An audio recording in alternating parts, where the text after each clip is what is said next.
21h30, Madame, Monsieur, bonsoir. Ravi de vous retrouver pour ce nouveau rendez-vous d'information en français. Le développement, c'est juste après les titres. Le réseau des femmes journalistes mauritaniennes organise un colloque sur la participation de la femme dans les domaines de la politique et du développement. Le marché de la friperie, une aubaine pour les citoyens à modeste revenu.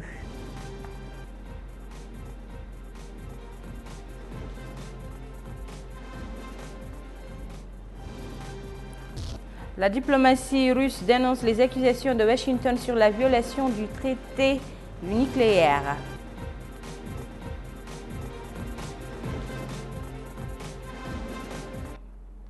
Merci de vous joindre à nous. Comme annoncé dans les titres, le réseau des femmes journalistes de Mauritanie a organisé aujourd'hui un colloque centré sur le rôle de la femme dans le développement du pays. L'objectif est de mettre la lumière sur les acquis réalisés en faveur des femmes mauritaniennes en 6 décennies.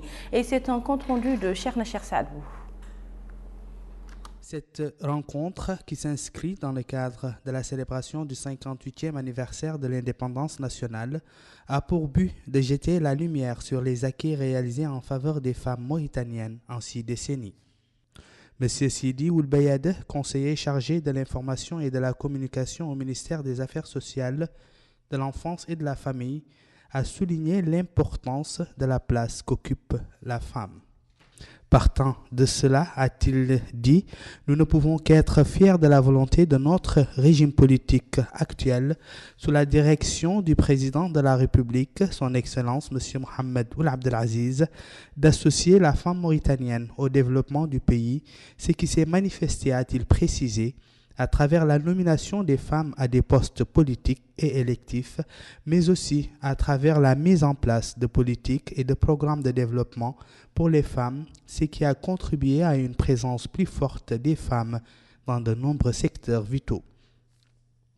Il a ajouté que le gouvernement du Premier ministre, M. Mohamed Salim Ould-Béchir, œuvre pour concrétiser ces politiques et programmes. Auparavant, la présidente du réseau des femmes journalistes en Mauritanie, Mme Khadija Bint El-Moujtaba, avait indiqué que son réseau poursuivra sa marche visant à promouvoir la femme. Elle a ajouté que la femme mauritanienne a participé à la fondation de l'État mauritanien, mais que cette participation s'est beaucoup développée par la suite grâce aux incitations qui lui ont été accordées, notamment dans le domaine politique où elle a renforcé sa présence au sein de l'Assemblée nationale. Le réseau a accordé une distinction particulière pour le Dr Sidi Ould Abdeljalil, qu'il considère parmi les personnalités qui l'ont soutenu dans toutes les circonstances. Ce dernier a remercié le réseau pour cette distinction, insistant sur la nécessité pour tous de se tenir aux côtés des femmes et de soutenir leur cause. Il faut noter que la place qu'occupe la femme dans n'importe quelle société est un baromètre du degré de développement et de l'éveil de cette société. Voilà qui est bien dit par notre collègue Cherna Chersadou. Le poisson aux multiples propriétés nutritives constitue une base de repas pour une frange importante de la population. À cet effet, nombreux sont les personnes qui préfèrent acheter les poissons tout frais au marché artisanal des poissons. La plage des pêcheurs connaît une grande affluence en ces heures où les pirogues ramènent la manne océane, des poissons fraîchement pêchés au plus grand bonheur de la clientèle, qu'elle soit destinée à des fins domestiques ou pour les multiples restaurants de la capitale. Le poisson est particulièrement prisé et est pratiquement incontournable dans le repas quotidien. De plus, ses valeurs nutritives ne sont plus à démontrer, en plus de son prix, une alternative à la viande rouge. Cette mère de famille souligne l'écart de prix entre le poisson acheté au marché des pêcheurs et celui des marchés de la capitale. Les vendeuses et vendeurs de poissons, quant à eux, se plaignent du manque de variété de poissons en cette période, dû à de multiples facteurs dont le type de filet utilisé et le prix élevé du poisson. En dépit des avis qui divergent, cette cote représente une source de revenus pour certains et permet aux autres de pouvoir s'alimenter à des prix quelque peu abordables. Le marché de la friperie, communément appelé Fukjai, permet aux familles de s'habiller pour une somme modique.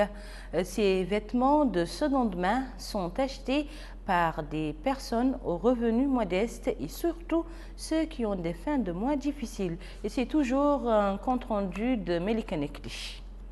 Ce lieu de vente de la friperie, appelé communément Fukjai, est particulièrement animé. Ils viennent des hommes et des femmes à la recherche d'habits usagés vendus à un prix modique. Ceci est à la portée de leur bourse et leur permet de faire face à la nécessité de s'habiller et de vêtir leurs enfants petits et grands. Le choix y est varié, il y en a pour toutes les tailles et tous les goûts. L'on y retrouve même parfois des habits signés. Ce vendeur souligne que l'endroit est une destination privilégiée des mères de famille. Il y a les vêtements pour les enfants de 0 à 6 ans et pour ceux de 6 ans à 20 ans. Nous avons, dit-il, 2 types de clientèle, ceux qui achètent le Fukjai à des fins personnelles et ceux qui le revendent dans des boutiques ou sur des pousse-pousse. La vente de la friperie n'est pas toujours aisée. Les fluctuations y sont récurrentes, ce que souligne ce vendeur qui déclare acheter des ballots sur lesquels parfois il gagne et parfois c'est la catastrophe. Mais dit-il, il a appris ce métier de son père et s'y accroche. Chaque ballot, dit-il, contient un type particulier de vêtements. Par exemple, ceux qui contiennent les habits pour bébés sont toujours chers, particulièrement durant la saison d'été. Et les prix par rapport à il y a quelques années ont connu une forte hausse. Le marché de la friperie est une aubaine pour beaucoup de personnes qui ainsi peuvent s'habiller sans trop de frais. A dénoncé les accusations de Washington affirmant qu'elle viole le traité sur les armes nucléaires de portée intermédiaire. Moscou a dénoncé ces accusations sans fondement de Washington qui affirme que la Russie viole un traité de 1987 sur les armes nucléaires de portée intermédiaire et menace en retour de plus les respecter. Des accusations sans fondement sont répétées, a déclaré la porte-parole de la diplomatie russe. Aucune preuve qui soutiendrait les accusations américaines n'a été apportée, a-t-elle poursuivi lors d'un briefing décrivant le traité INF comme un point clé de stabilité et de la sécurité stratégique internationale. L'OTAN a ensuite adopté une déclaration dans laquelle elle accuse Moscou d'avoir violé le traité et de faire peser des risques importants sur la sécurité euro-atlantique. Le délai de 60 jours correspond à la prochaine réunion des ministres de la Défense de l'OTAN les 14 et 15 février 2019. Ce traité, en abolissant l'usage de toute une série de missiles, avait mis un terme à la crise déclenchée dans les années 1980 par le déploiement des SS-20 soviétiques à tête nucléaire ciblant les capitales occidentales. Voilà qui met fin à cette édition. Je vous en rappelle les titres. Le réseau des femmes journalistes organise un colloque sur la participation de la femme dans les domaines politiques et du développement. Le marché de la friperie, une aubaine pour les citoyens à revenus modestes.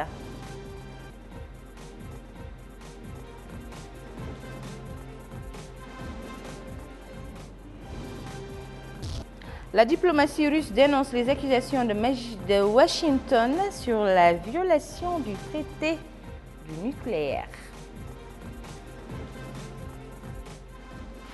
C'était un réel plaisir pour moi de partager avec vous ces moments d'information. Le JTF revient demain soir, comme chaque soir et à la même heure, Inch'Allah. Vous serez en compagnie de Teslim Taqi.